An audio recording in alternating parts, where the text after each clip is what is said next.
Schweizer, still with me. This is the man who wrote Clinton Cash. What else was it? Secret Empires. And the other one? The new one is Profiles in Corruption. And that's what we've been talking about. Yes, that's right. Have you ever seen a president like that before? No, no. Do you ever expect to see another one like I don't think we will. I think he's a unique product of a generation and also of the media culture. And he loves to troll people. Well, he's got his own news service. It's called his Twitter account. That's right. That's right. He fires it up. He had 141 tweets last Wednesday, a record for one day.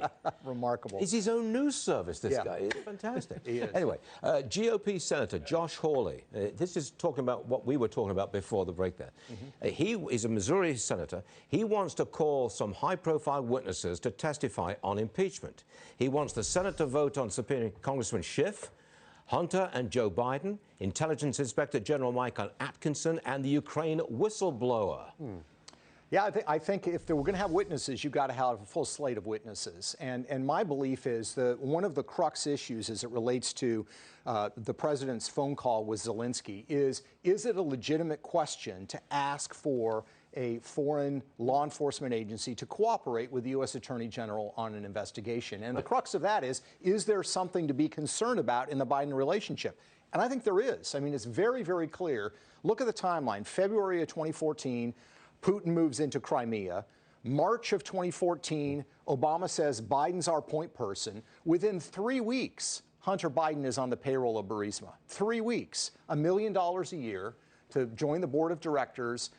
No background in Ukraine, no background in energy. It's very clear there's a massive conflict of interest here. And for critics to kind of just dismiss it and say, oh, well, maybe he shouldn't have done it, it's no big deal. No, this is how, corruption occurs. This is how it's done. What was Joe Biden thinking at the time? Did it never occur to him that maybe there's something wrong here with my son getting $1 million a year in a business he knows nothing about? Right. And people say, well, you can't control your kids, but you can control access. If your son is doing something like that, you should then not be letting them fly an Air Force Two with you. You should not be embracing them. You should send the clear message. And previous presidents have in the past. Jimmy Carter had to do it with Billy. Yes, because I remember. Billy was off doing stuff, and they said, look, you can't be doing that, and you can draw that line. Joe Biden has never drawn that line on any of the 5 family members who've cashed in. I got to tell you that Senator Lindsey Graham has just said he wants John Bolton to testify.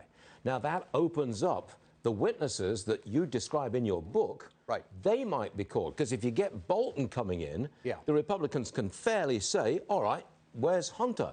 Where's his brother? Where's Joe Biden himself? Yes, that's exactly right. And I think that's what people generally are concluding. If we're going to have witnesses, you've got to have witnesses on both sides.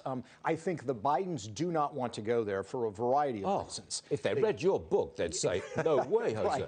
Yeah, and I think, Hunter is probably not going to be the best witness. Joe, I think on the campaign trail has not been his sharpest. Maybe he's fatigued, maybe it's age, whatever. But I just think either one of them testifying is going to be very, very difficult for them to come off convincing. And if they did testify, you know what would happen? What? The ratings would go up because it would be compelling TV viewing. Yes, it would. For the first time in weeks, it will be compelling. You've got to watch this thing. That's exactly right, Stuart. Peter, you're all right. And thank you very much for joining us. Thank you, Stuart. Much obliged to you.